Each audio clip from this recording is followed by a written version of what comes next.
Welcome back to Open Window Politics. Today we're going to be doing a prediction between the current Democratic governor of Kentucky, that being Governor Andy Beshear, versus J.D. Vance, the current vice president of the U.S. and at the moment most likely contender for the 2028 Republican presidential nominee. Andy Beshear is one of the candidates that Democrats could potentially put forward. He doesn't look like the most likely option at the moment. I think he would be a good pick. As you can see here, Kentucky is a safe red state on the presidential level, and if a Democrat can win in that state, that Democrat would probably do quite well in the swing states. I've got some different ratings here for a couple states that are out of the usual.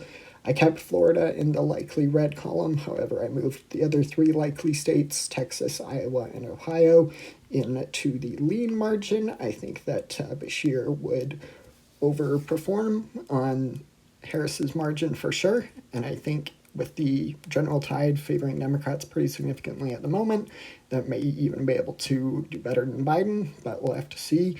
We'll be going through each of these swing states. Start out with the state of Nevada. In my Buttigieg versus Vance prediction, I had this state in the lean blue category as well. I think that Beshear would be a great person for the Democrats to put forward. He's got moderate appeal. He has to have had that in order to have won in a state that, as you can see, is in the safe red rating. And I think that his messaging would play quite well in Nevada and throughout the key swing states. So that's going to be the state of Nevada. And then next up, we're going to get to Arizona. I'm going to put that into the tilt blue margin. This state has voted for plenty of Democrats and Republicans. In recent years, it's gone more to the left. However, in 2024, the state did go to Trump by a lean margin. It was the only state of the key seven swing states to do that, so Republicans were optimistic about that. However, since then, we've seen many of those trends revert, and Democrats are feeling more optimistic about their hopes throughout the swing states, but definitely in the state of Arizona. And then we're going to head on over to the other half of the Sun Belt. I'm going to put Georgia into Governor Beshear's column as well. This state Biden was able to win, and his moderate appeal played well to the state of Georgia, and I think that Beshear has many of those same elements that would do well throughout the Rust Belt and the Sun Belt, so that is going to be Georgia. North Carolina is probably the state I feel the most apprehensive about calling for either candidate, really. For now, I'm going to put it into the tilt red margin.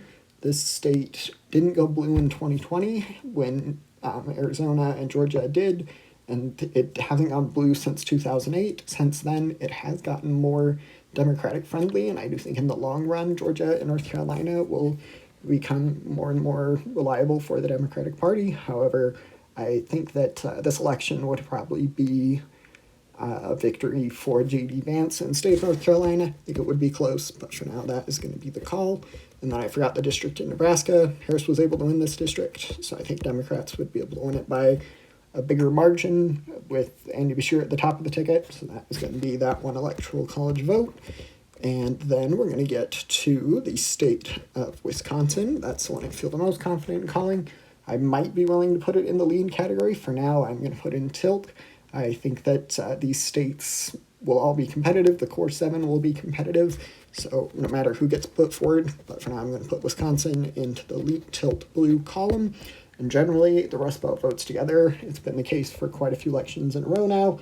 So that is going to be the three Rust Belt states all ending up in Beshear's column, resulting in an electoral college victory of 303 electoral college votes to J.D. Vance's 235.